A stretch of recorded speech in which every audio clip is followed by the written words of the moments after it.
Coming up on this episode of DL Weekly, nighttime spectaculars are on their way back to the park soon, along with a ton of merchandise and food options. Earth Day comes to Disney California Adventure. Iridescent designs come from Walt Disney World. We talk about dining for the spectaculars and more. DL Weekly starts now. Ah, buenos dias, señorita. My siestas are getting shorter and shorter. Oh, look at all the people listening. Welcome to DL Weekly's Enchanted Podcast. Hey, Tag and Teresa, mi amigos. Pay attention, it's showtime. Hello and welcome to this episode of DL Weekly for the week of April 13th, 2022. I'm Teresa Urban. And I'm Tag Bushman. How is it already mid-April? I just don't know. I know, it's crazy. We do want to thank Brenda and Kurt W. and Eric M. for becoming official weekly tiers on our Patreon. Our supporters get some pretty fun perks like DL Weekly swag, bonus content, and access to our Discord community. This Thursday, we actually have a book club with the author of the book, Fast Pass to the Past, Austin Carroll. We did have her on a few episodes ago, so you can look that up. If you become a patron, you can join in on this Zoom call where we're doing this book club. And we do those from time to time, and we actually, hopefully, if this one goes well, we'll have try to get more authors on to do that stuff. So if you would like to attend that and have some more Disney magic in your day, head on over to dlweekly.net/support to join the community. And if you are a current supporter that is interested in joining this book club discussion, the details and the Zoom link will be posted on our Patreon page on Thursday. And again, don't feel, if you haven't had a chance to read the book yet, that's fine. That doesn't mean that you're not able to come to the discussion. Please come anyways and join in the fun. Absolutely. You have heard us talk about all of our great experiences staying at the Howard Johnson in Anaheim. Well, we have partnered with them to offer our listeners some really cool discounts. Weekly tiers can get 15% off their stay, and Magic Key Holder weekly tiers get 20% off. To take advantage of these discounts, head on over to dlweekly.net and click on the Howard Johnson logo. Be sure to use the promo codes on the site to get the discount that you qualify for. Yeah, we're really happy to partner with them, and it's always fun staying there. It's always a great deal. Well, now let's get to the news.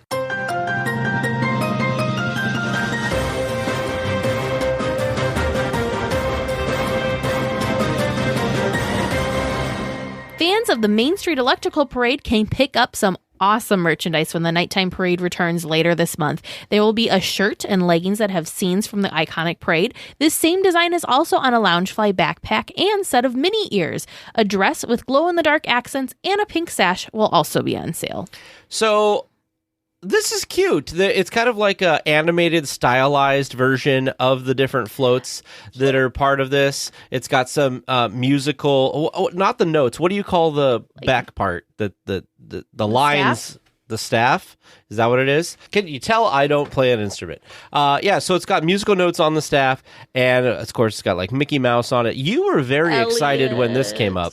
The thing that's so fun and exciting to me is that the photo. Now, I'm a little naive, so perhaps they didn't actually do the photo shoot with the parade floats. Oh, they did. You could see it reflecting.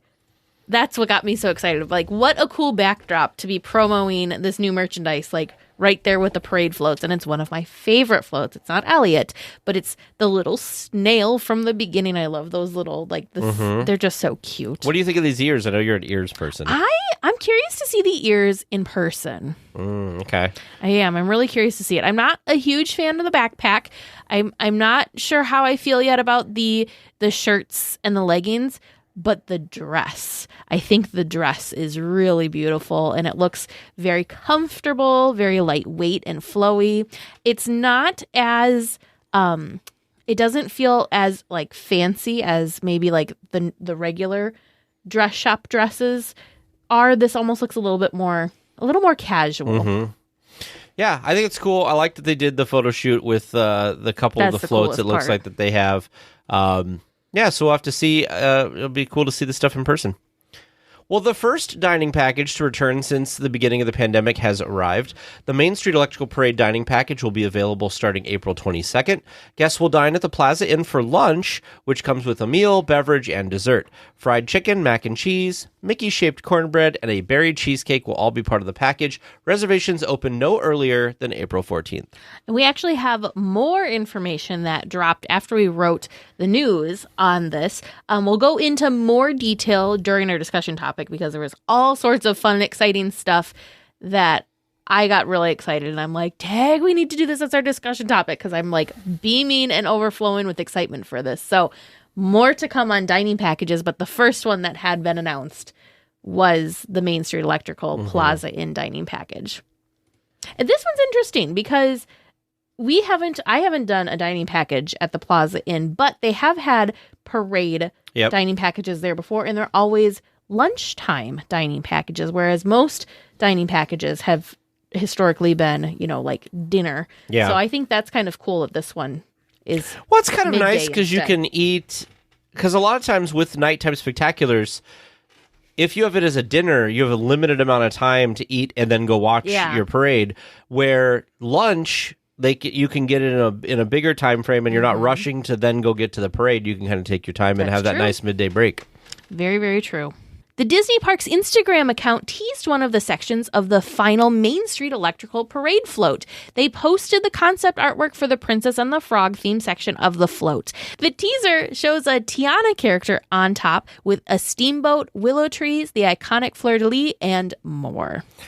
This, now I've seen some other interesting things from this, like other sections of the parade floats. Sections. Yeah.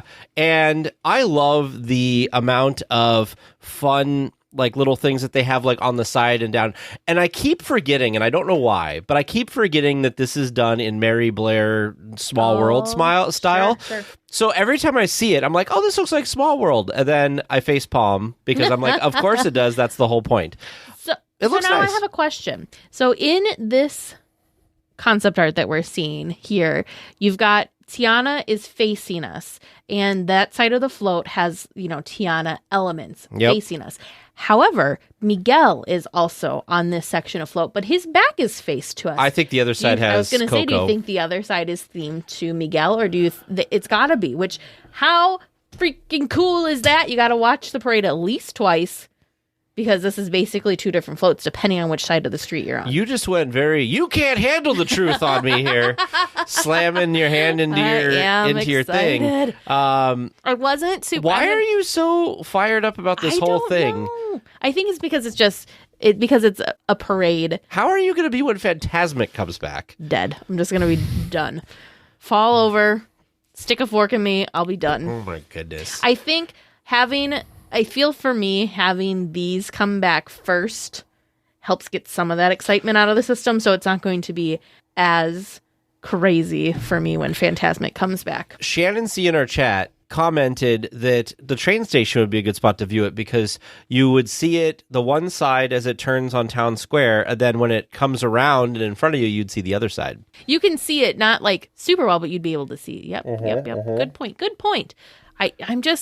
I think I'm excited because it's also a classic parade, and I think it's so fun that they did this to freshen it up. I know that they are adding this last float, which means that it's gonna stay around or it's gonna come back 50 more times. But I would hope that this would be the farewell performance. Bring back Paint the Night. Bring back Magic Happens.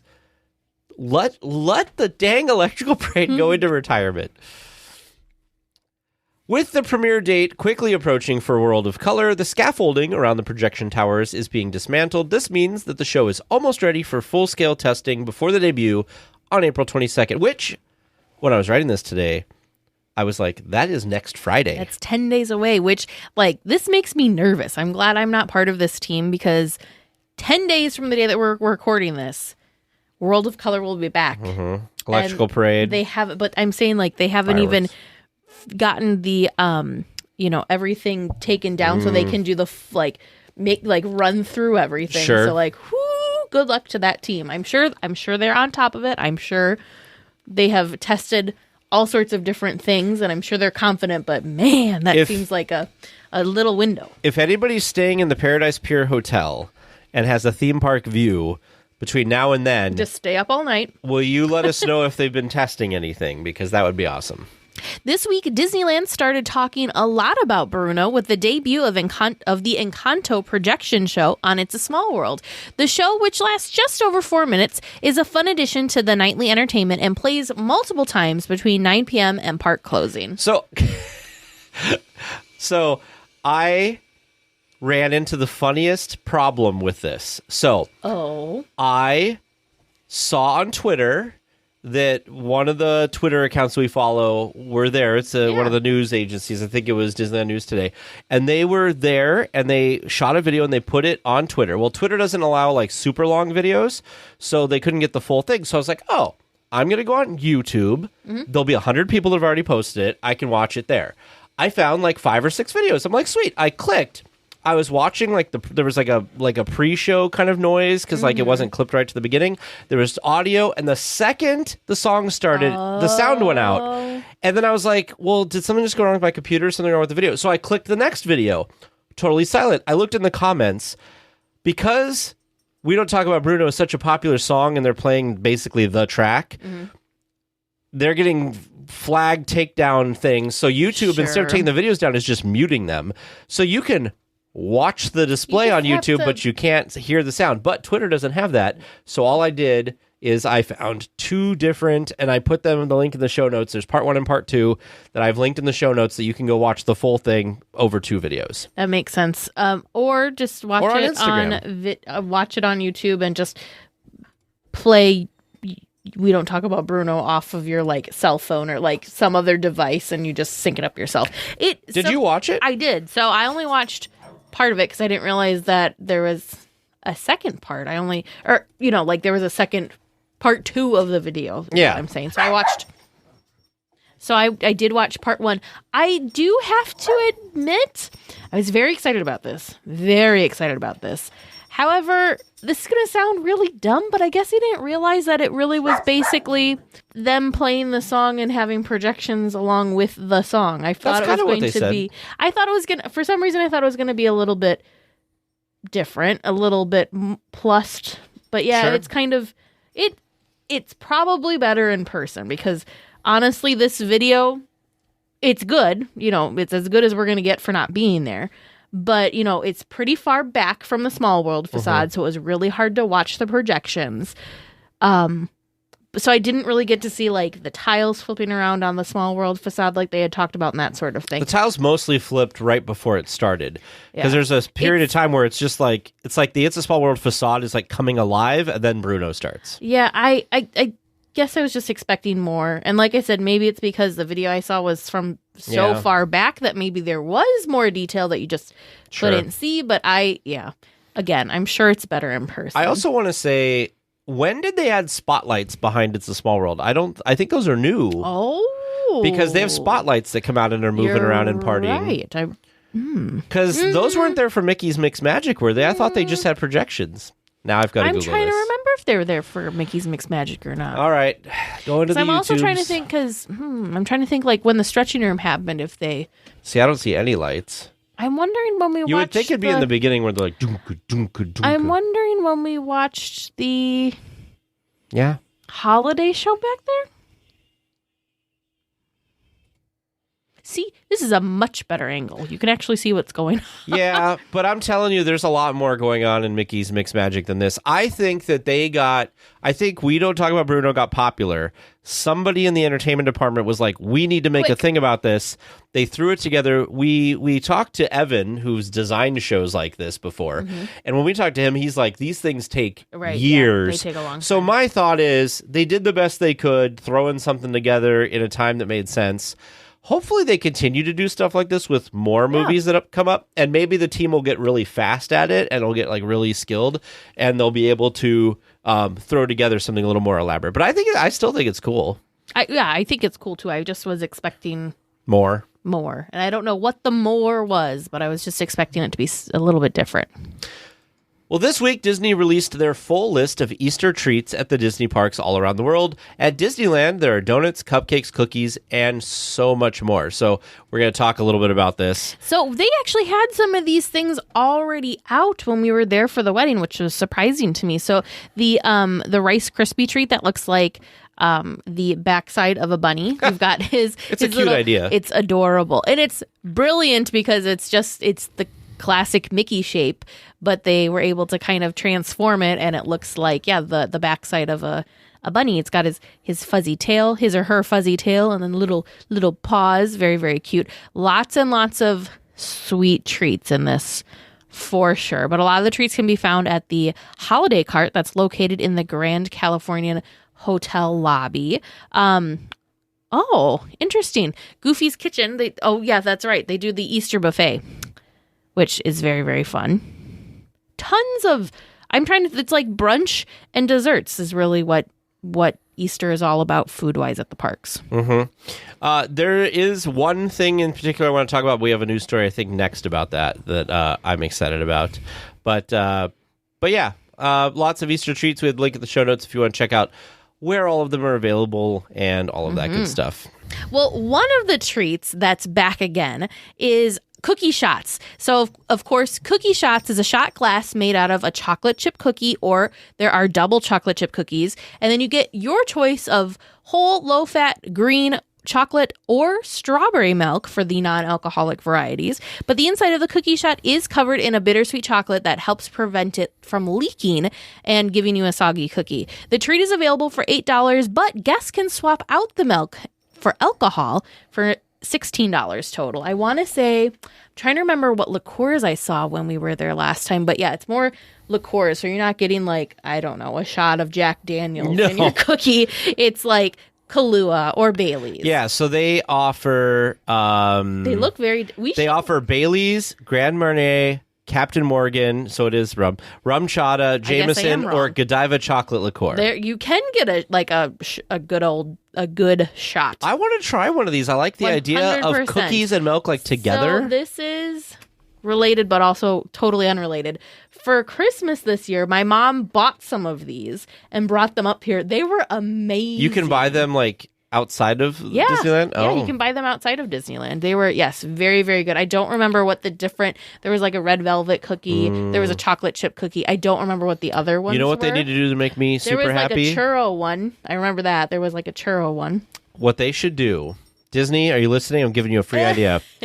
So they should take the chocolate part of an Oreo, blend it so it becomes the stuff. Yep. Put some butter or something in there so it becomes like a crust. Hold on. Then you take cream in there. You put the cream on the inside, and then you put to make it, because the cream will act as like the chocolate does on this. And then you could pour the milk in, and then you'd have an Oreo and milk. Oh my gosh! Because I won't eat Oreos plain. If somebody offers me an Oreo and there's no milk, I must have that. And also, I'm a double stuff guy. I did try ultra stuff one time, and that was just way too much. Double stuff is where it's at, because the cream is really good. When you were a kid, did you used to eat the cream out of the middle? No. I've always eaten an Oreo as it comes out of the package, all three layers. I know this is way off topic, but I want to give a tip. Already very. I want to give a tip to our listeners, because I converted James to this. When you eat an Oreo, when you dip it in the milk, your hands get whatever. Yeah, your hands get milky and it can crumble and fall. If you take a fork and you shove it into the cream section and then put it in the glass and let it do its thing and you pull it out, perfect. Just so you know, guys, if you hadn't heard about this before, I've converted James to this because I want to say a week ago he was eating some Oreos and I'm like, oh, you use the fork? And he's like, yeah, it just makes sense now. I'm like, there you go. Well, Walt Disney World has been using the iridescent color scheme for the 50th anniversary of the resort, but Disneyland has now got in on the action. The collection features a reusable cup with a straw with a Mickey pattern for $27.99, a baseball hat with Mickey on the front for $29.99, a long sleeve t-shirt for $44.99, a tie front tee for $36.99, a youth long sleeve shirt for $24.99, and finally a youth spirit jersey for $49.99. I do want to point out this is not exactly to me, the same. it doesn't look exactly the same as what's going on in Walt Disney World. This is more of like a blue background, and the iridescent is gold. So it's more of a blue and gold thing, which makes much more sense as to why the ears we reported on last week are around, because they're gold ears with a very like royal blue bow. So I'm assuming it ties into there. But yeah, so it's similar but not identical. I want to say this stuff in Walt Disney World is more of a like, instead of it being a blue background, it's more of like a purpley background. Yeah. Still very fun though. Yeah, I like blue and I like the iridescent kind of stuff. So this would be kind of right up my alley. This hat though, I just like, this Mickey is wild with how much his clothing and his facial features are actually like different than very cool. Yeah, pretty neat. Again, now I don't like this collection as much as I liked the last Disney collection of stuff that I bought a bunch of stuff. That was black and had like the gold and the pinks. Yep. It's good. Whoever's working in retail right now, designing stuff, doing some good work. Doing a great job. Well, last week we talked about the new entrance that guests staying at the Paradise Pier Hotel will be able to use soon. We didn't know the exact whereabouts this would be connecting to the park, but we had our speculations, but we have confirmed and we know where it will be now. The entrance will be between Corndog Castle and Seaside Souvenirs, which is kind of the area we were assuming. Yep. Yeah, so very cool though. Yeah, there's actually, if you're in the parks right now, they have construction walls up around this section. I did do my favorite thing. I went on Google Maps and I did a satellite view to kind of see, and I was like, yeah, that's about where we were thinking. So that should be coming soon. Hopefully, anybody staying at the Paradise Pier, hopefully that'll be available soon. Mm-hmm. Well, Earth Day is coming up on April 22nd, and the Redwood Creek Challenge Trail in Disney California Adventure is celebrating with art created out of recycled materials. The pieces of art were each created by Disneyland cast members, and they're done each year. Guests can vote for their favorite at Mount Lassen Lookout and Ranger Station. This year, It's a Small World, Encanto, Web Slingers, and more are featured in the artwork. These are always super fun, crazy creative. I'm glad that our trips never align and happen the same time that this is going on, because I would have a really hard time picking a favorite. You always have a hard time picking. I mean, that's stuff. true. That is very true. What do you think your favorite is? I really like the Encanto house a lot, because I think like there's just a lot there. Mm-hmm. But I also love the It's a Small World like facade thing that they have going on. I mean, they're all great. I think my favorite's probably Small World. I think it's just really, really adorable. But I mean, come on. We've got Web Slingers garbage cans. We have the Web Slingers garbage cans were also pretty hilarious. We have Thanos' glove. There's also, this one reminds me, there's one that's like a dress, so I'm getting like Cruella vibes. Oh yes, for sure, off of the dress that Cruella, was made there. Mm-hmm. I like it. And I'm surprised you didn't go for the X-Wing. Where's the X-Wing? The X-Wing looks pretty cool, but I think the other ones, I will say the Infinity Gauntlet is pretty amazing. I mean, it's not like probably perfect, better but than, what did I say? Thanos' glove. The Infinity Gauntlet. Sorry, I live in a house with Marvel fans, so you have to know all of this. Yeah. I mean, I've seen the movies, but yeah. Even producer Vern is shaking his head at you. A Teresa-ism. Teresa-ism. Yes. Psst. Avast there. It'd be too late to alter course, mateys. You come seeking questions and long-lost Disney information, eh? Sure, you come to the proper place.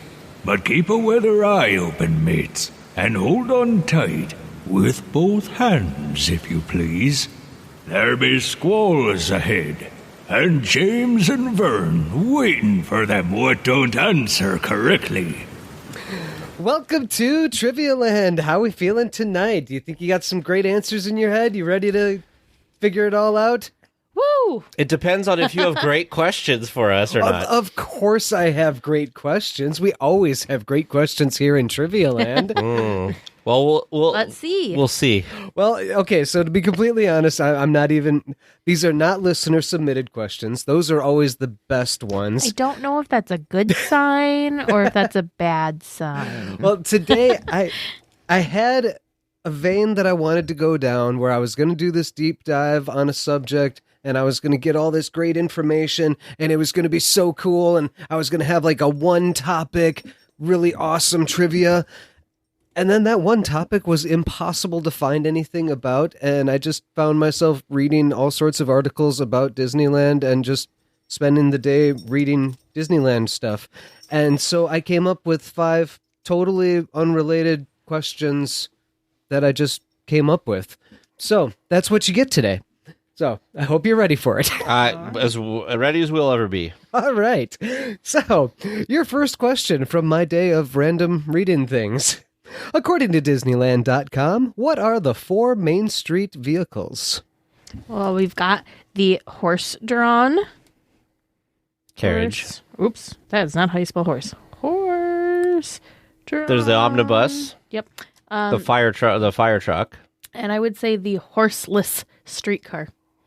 I think they call it the horseless carriage or something. Horseless carriage. Yeah. 4, you said, yes? Yes, 4. Yeah. Horse-drawn streetcar. I feel pretty good about this one. I do too. Omnibus. Wait a minute. Now where? Okay. The fire Horseless. truck and the horseless carriage. And is that your final answer? I think so. Yes. All right. Your second question. Which lands in Disneyland are not directly connected to the hub? Orleans Galaxy's Square. Edge. New Orleans Square. Toontown. Critter Country. Critter Country. That's it. That's it. Man, Vern, this is good. So it's our listeners who are the hard people. Okay, so you said Galaxy's Edge, New Orleans Square, Toontown, Critter Country. Yes. Galaxy's Edge, Toontown, Critter Country, New Orleans Square. Yes. And that's your final answer. Yes. Final All right. answer. Your third question.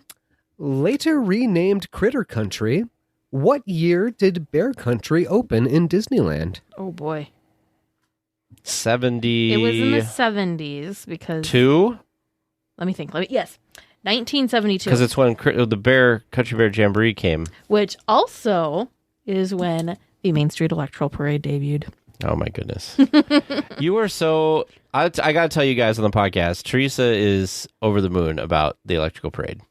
And Nighttime Spectaculars in general, but really this... Nighttime Spectaculars in general, but I'm very, very excited, as you will soon be hearing, about all of the offerings that are coming, specifically for the Main Street Electrical Parade, since it's the 50th anniversary. Mm-hmm.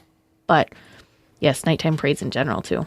And your fourth and final regular round question. Disneyland producer Ward Kimball had actual rocket scientists aid in the designing of Tomorrowland. Can you name them? Oh, no. No, I cannot. Wait. What was rocket scientists that aided in the design of Tomorrowland? Stumped. No. Nope. Is that your final answer? Yes. Yeah. Stumped. Stumped. Times 2. Is that with a T or an ED? All right. And your bonus question tonight. What is the name of the trolley line in Disney California Adventure? The Red Car Trolley. And that's your final answer? Yes. Yes. All right. Well, listeners, how do you think they did? How did you do listening at home? Wait until after the discussion topic and we can all find out. I think we did pretty all right. I do think we did pretty all right. Minus the stumped. This week for our discussion topic, we're actually going to talk about 2 different things. The first thing we're going to talk about that I can't believe we've contained Teresa this long is Nighttime Spectacular Foodie Guide. Yes. And then we have another thing we'll talk about a little bit later, but I want to kind of keep the suspense for that one. Oh, I was going to start with that one. No, let's leave the best for last so people will stay through the whole thing. It's all the best, though. I don't know what you're talking about. You were just dying. You were dying about this foodie guide. I wanted to explode. So what about this is your most explosive thing? I will be very, very honest with everyone. The plan for this week was I was going to write up and do a deep dive on the Main Street Electrical Parade, which we will still do because it is its 50th anniversary. Okay. As soon as I sat down to do that, what seemed to be posted? Oh, the Nighttime Spectacular Foodie Guide. So, of course, I had to look at that, and then that was the end. I got derailed, and I said, change of plan, Tag. We're talking about this because I don't know why, but I'm just crazy excited, and I think... I would like to recount this for you folks. So at 2:59 p.m., OMG, Tag, and the link to this. Look at these popcorn buckets. I have enough excitement for both of us with this new foodie guide that I could make our discussion. I'm trying really hard to keep my explosion of excitement for the recording tonight, but I want to burst. I'm so excited. And then I sent her an animated GIF of Edna Mode slapping the person that says, "My God, pull yourself together." And then she sent me this picture back of Charlotte like squealing and kicking her legs. Charlotte from The Princess and the Frog, where she's very excited that Prince Evie's coming. It's just like... Okay, so you can let your excitement out now. So I think what just blew my mind was the first thing I did was, of course, I went to the Disney Parks blog website, and pictures, right? It's all about the pictures. You want to see the stuff. So the first thing they have, though, is a TikTok. And that's where I lost it, was the TikTok. I just lost it because they did a tiny Main Street Electrical Parade with the new sipper and the new popcorn bucket. And I'm going to say it right now. I'm sorry, Figment. We love you, but these are the new must-have items. We have, for the sipper, it's the little snail. Super adorable. And then for the popcorn bucket, none other than the main dragon himself, Elliot. But that's not all. They light up. I need these. I need these in my life. I need them. Can we also talk about something that we never talked about on the show? Oh, yeah. But they did it in front of the Crystal Arcade with that new prism-y thing. That's pretty cool. These, because they light up, these are going to be impossible to get. Amazing. People are going to be rope dropping popcorn buckets. Forget the attractions. We're rope dropping the popcorn buckets. Oh my goodness. Yeah, you just got to figure out where they're going to be. They are cool. Amazing. They are cool. I will give it to you. They are cool. So that's really what's got it. I don't even usually like the sippers, but now I feel like if I get one, I have to get both of these. I feel that way too. And normally when it comes to popcorn buckets and sippers, I'll like one, maybe not the other. You have to get these as a set. You need to. They're amazing. You know what they should have done? They should have made, for that new finale float, they should have made a set of however many pieces there are cups. They could have made a whole thing. They could have just make the whole parade Disney. We will buy the whole parade in popcorn and everybody sipper would. Form. Yeah, that right there could pay to refurbish the whole park. They are so cool. I mean, we've had light up ones before because Madame Leota lights up, but I think it's just so cool. This is a little different. It looks like the parade float. So they have all these tiny little lights all over it. Just incredible. So I'm so excited. These are in your future if you can get one. Yes. Okay. Yes. If I can figure out how to make everything align, and there's not going to be a day-long wait at the parks to wait in line to get this. So the popcorn bucket and sipper, when they do release, we don't have an exact date on when they're releasing. I'm going to assume the 22nd, though. It is limit 2 per person, though, for these. I want to send a shout out to one of our followers on Twitter, Tom T, who listened to the show, and Tom sent me one of the Magic Key straws. So I just wanted to send a shout out and thank you for sending me one of those straws. The reason I was thinking it was because we were talking about these buckets, and I could see somebody listening to the podcast gets us some or something. Oh my goodness! But don't. But yeah, that's too. No, that's too big. That is too big. After the sipper and the popcorn bucket, what else do we got? I think the next thing that just was blowing my mind, of course, is the food. Right? Okay. We love food. We know this. We joke that this should be DL Foodie Weekly sometimes because we get so wrapped up in all the excitement of the food. The thing that's crazy to me about this foodie guide, there is nothing on that list that does not sound good to me. Starting off at Gibson Girl, there's the Unicone. This is probably the one that's lowest on my list. It's banana cherry and a pistachio ice cream in a white chocolate dipped waffle cone with fantasy sprinkles. That just sounds fancy, doesn't it? Fantasy it looks sprinkles. Good. Are these fun? They're your kind of sprinkles. No, it looks like it's a variety of sprinkles, so I'm checked out of that one. But I like the idea of the cherry. I don't know about pistachio ice cream. I think that'd be interesting. I would definitely. This is, like I said, it's probably the thing that one of the things I'm least excited about, but it still sounds delicious. I'm very excited for this next one. So at the Hub Churro cart, there's a blueberry looks good on you, which is a blueberry flavored sugar dusted churro, and a blueberry cheesecake dipping sauce, which is a blueberry fruit topping with cream cheese icing. That sounds double yum. Good. Now, I feel like I want a regular churro with this blueberry cheesecake dipping sauce. Like, I don't need blueberry on top of blueberry. Oh, I'm all for it. Oh, okay. Well, I am all for it. We'll I'm get a couple things of sauce. You'll get a regular, and I'll get a regular churro. There you go. Over at the Fantasyland Theater and Small World popcorn carts, there's electric sweet and salty popcorn, which is colorful sweet kettle corn combined with butter flavored popcorn. Oh, that's interesting. Also, yum, sweet and salty. Together, yum. That I've never seen that before. Have you? No, even not popcorn wise, like at Disneyland. I was gonna say even was it Kat Sokka's popcorn thing? No, back because I think they have sweet ones and they have but they don't have them together. Ones, but I don't think I've seen a sweet and savory. Like sweet and salty. I might want to try that because I like kettle corn and I like regular popcorn as well.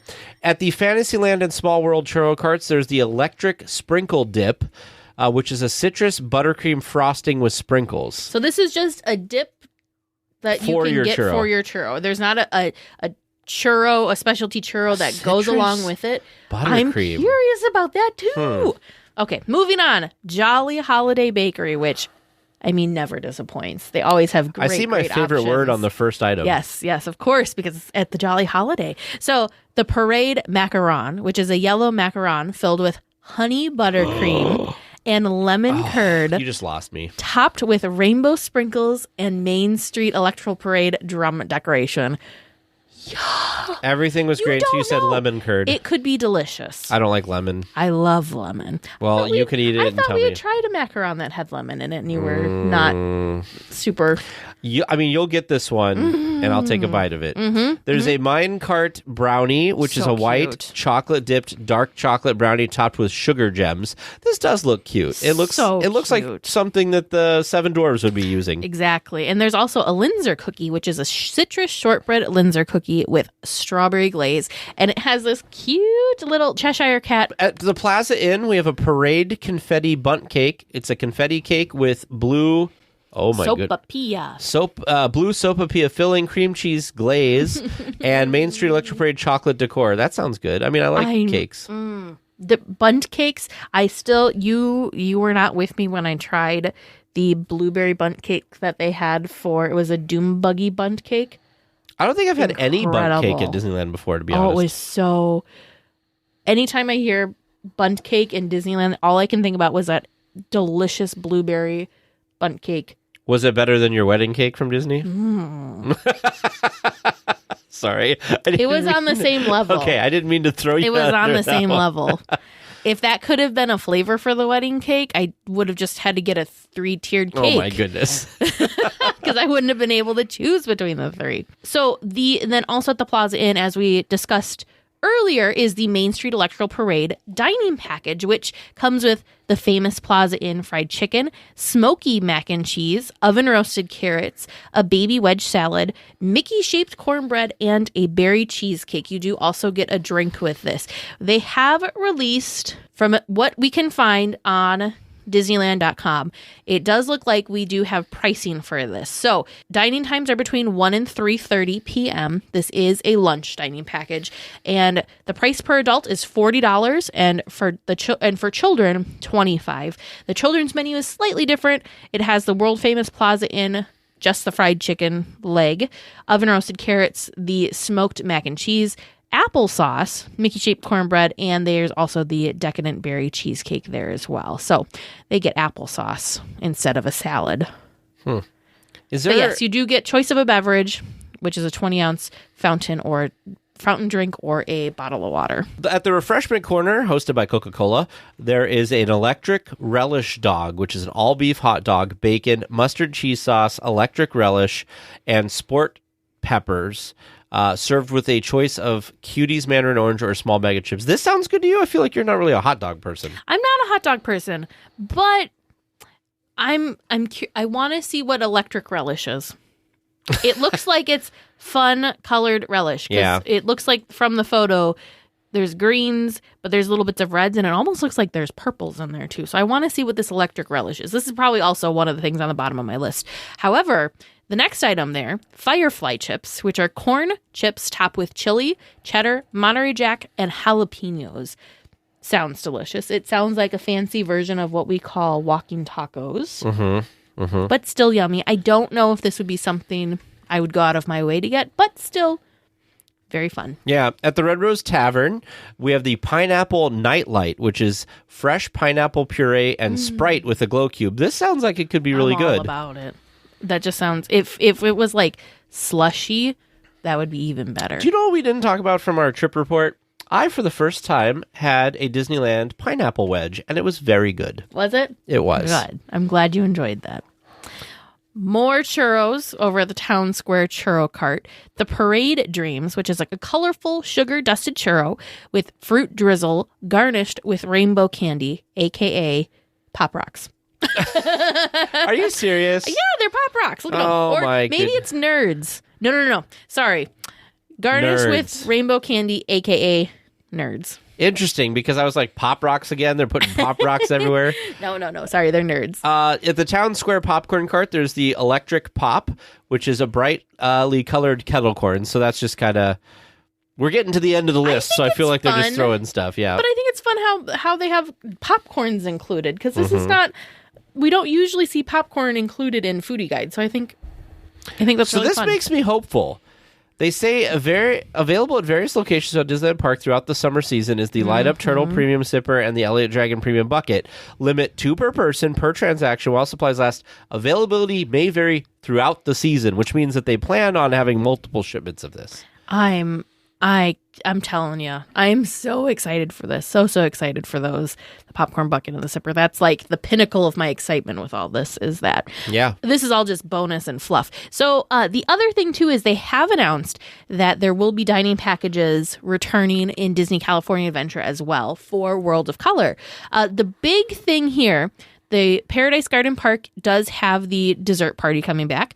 Wine Country Trattoria also has their dining package coming back. However, they have added dining at the dining package at Storyteller. So there will be a World of Color dining package that you can indulge in the All You Care to Enjoy dinner buffet at Storytellers. I'm curious how much that would cost, because I've wanted to eat at Storytellers, and the fact that it's like a buffet and stuff, I feel like that might be, because Blue Bayou is closed, this might be like a good alternative. It does look like they gave us a sneak peek for the dessert package. Now, way back in 2019, when we went for our D23 trip, we did the World of Color dining package at Carthay Circle.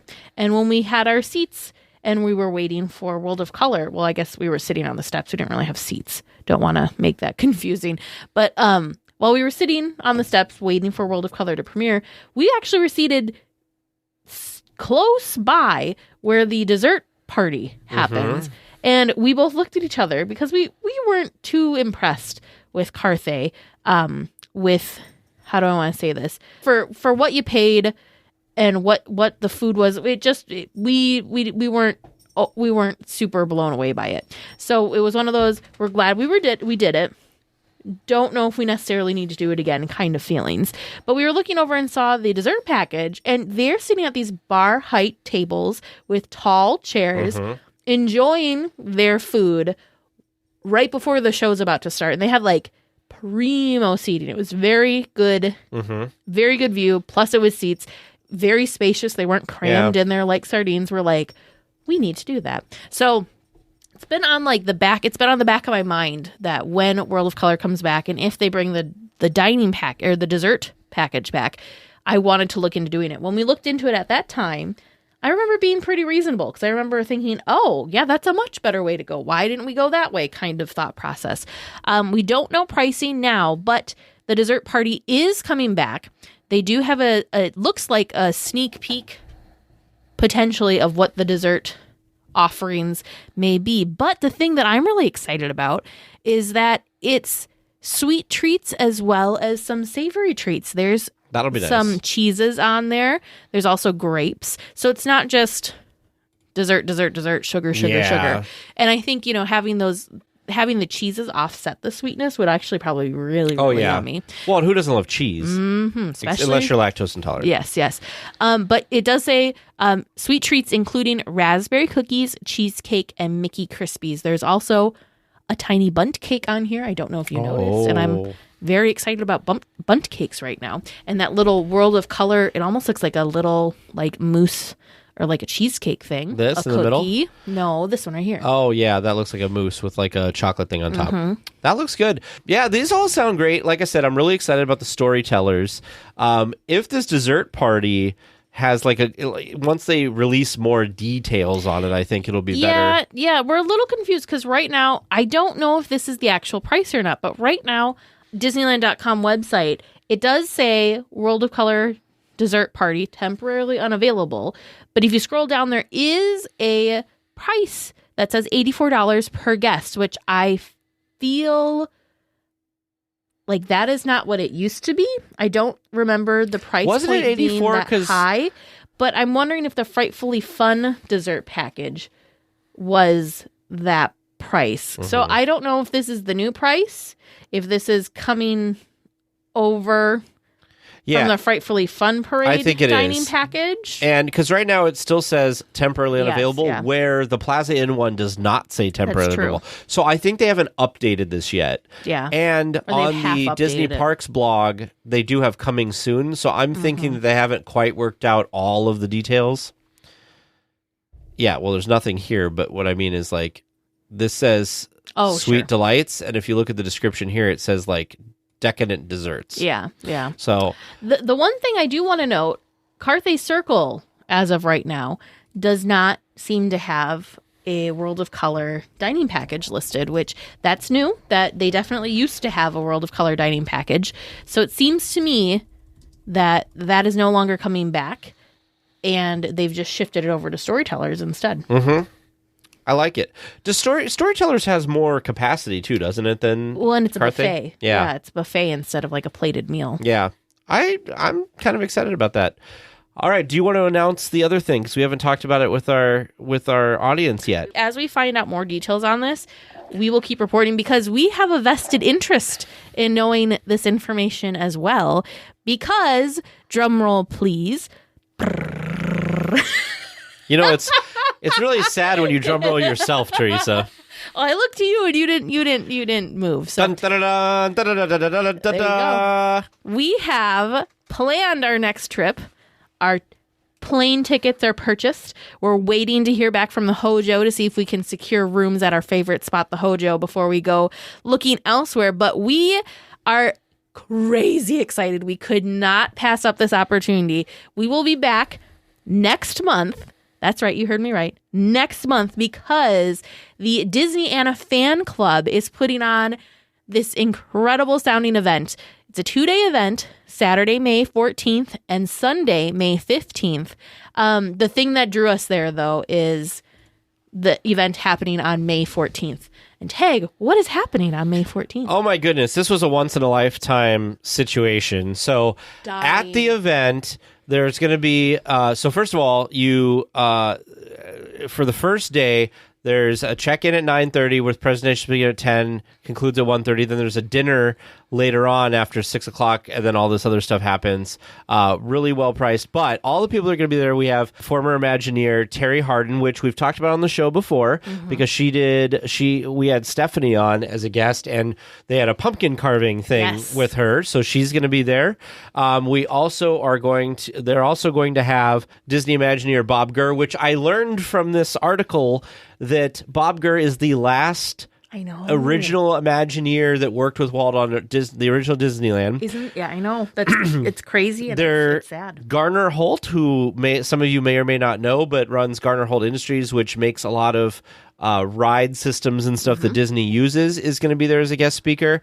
And then Kim Irvine as well. And they're going to honor Leota Toombs at this as well. So this is going to be an amazing experience. Then the next day, they have the Disneyana like show and sale thing that we're going to go to in the morning as well. I had not be more excited about this.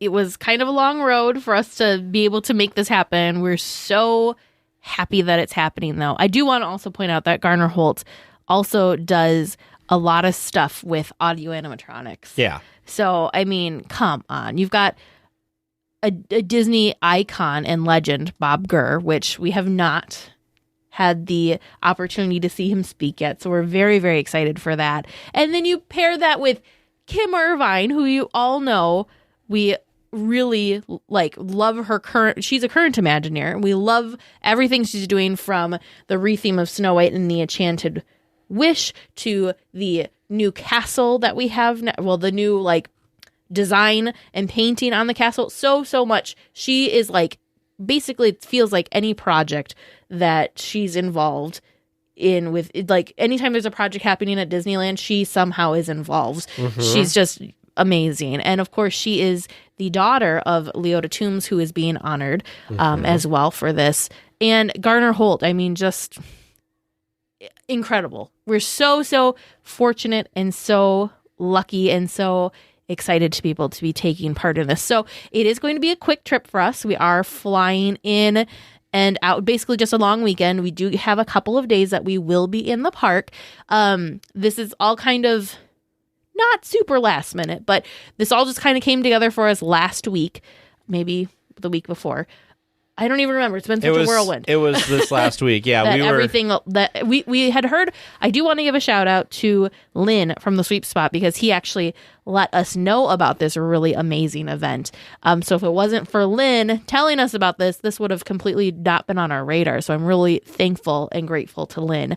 But we found out about it and we were trying to make it happen. We had some conflicts, but everything just all the Disney gods shined aligned. Down on us. The stars aligned, so it's just incredible. It is a short trip. I do want to say, if anybody is planning on attending this, if you are a Disneyana fan club member, it's $109, and that includes the presentations and dinner for the first day.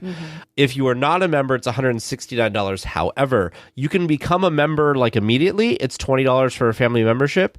So even if you don't use it for anything else, you're still saving $40 per ticket. You're supporting a wonderful club. So Disneyana is basically a Disney fan club put on by the fans, whereas D23 is, yes, a Disney fan club, but it's a Disney fan club put on by Disney. And Disneyana's been around forever. Yep, so a little bit different. Also, I want to mention, for people who are listening who maybe are not Southern California residents, if you go to their website, we'll have it linked in the show notes, there is chapters all over the country. So you could become a Disneyana member, and they're everywhere.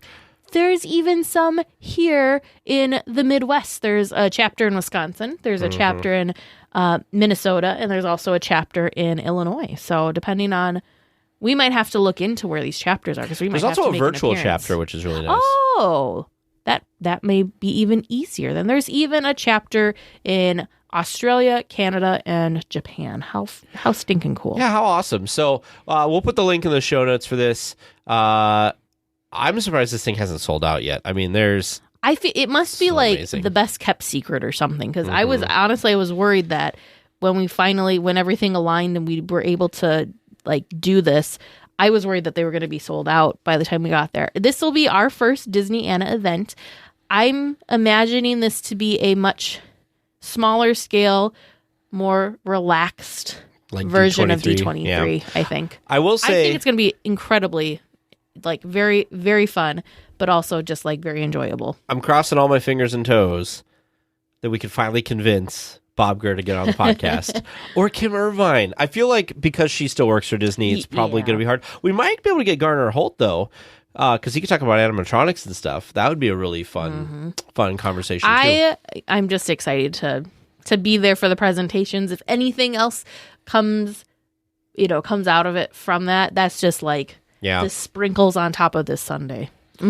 Yeah. So crazy excited about this. I'm also very excited about this. So very excited. Since this is a short trip for us, we haven't decided if we're going to be able, if we have time. We haven't even thought about talking about it. Or if we are going to be able to do some sort of meetup. I feel like we'll do something. It might be kind of informal, though. It might just be another one of those, like this attraction, this day, this time.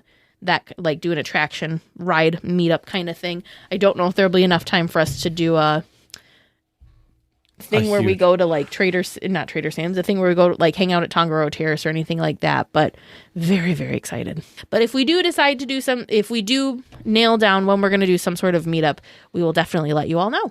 Yeah, absolutely. Looks like we're coming in for a landing, gang. But please stay listening until trivia comes to a stop. And then you can walk to the nearest exit. Thanks for listening to the 8th wonder of the world, DLWeekly. Welcome back to Trivia Land, where we're going to find out how you did tonight. How do you feel about how you did? Good. I'm feeling pretty confident. I think we might have a full 100% this time. No. We have a stumped. So we're three out of 4. Okay, 75%. Well, I will say that this was one of your better nights. Apparently, I am much easier on you than the listeners are. Well, you could stay doing our trivia then, Vern. Good job. All right. Good job, Vern. Well, all right, well, let's see how it came out for you. Your first question, according to Disneyland.com, what are the 4 Main Street vehicles? Your answer was the fire engine, the horse-drawn carriage, the omnibus, and the horseless car or carriage. Yes. So the horse-drawn streetcar and the horseless carriage. Yeah. Well, the answer that I was looking for was the fire engine, the horse-drawn car or carriage, the omnibus, and the horseless carriage, also known as the jitney. Woo! So good job. You got that one. Success. Yes, We've at least got the success. first one. Whew. Your second question. Which lands in Disneyland are not directly connected to the hub? Your answer was Galaxy's Edge, New Orleans Square, Toontown, and Critter Country. The answer I was looking for was Galaxy's Edge, New Orleans Square, Toontown, and Critter Country. Woo! 2 for 2. We're good at questions that have 4 answers. Apparently. Yes, apparently. So far.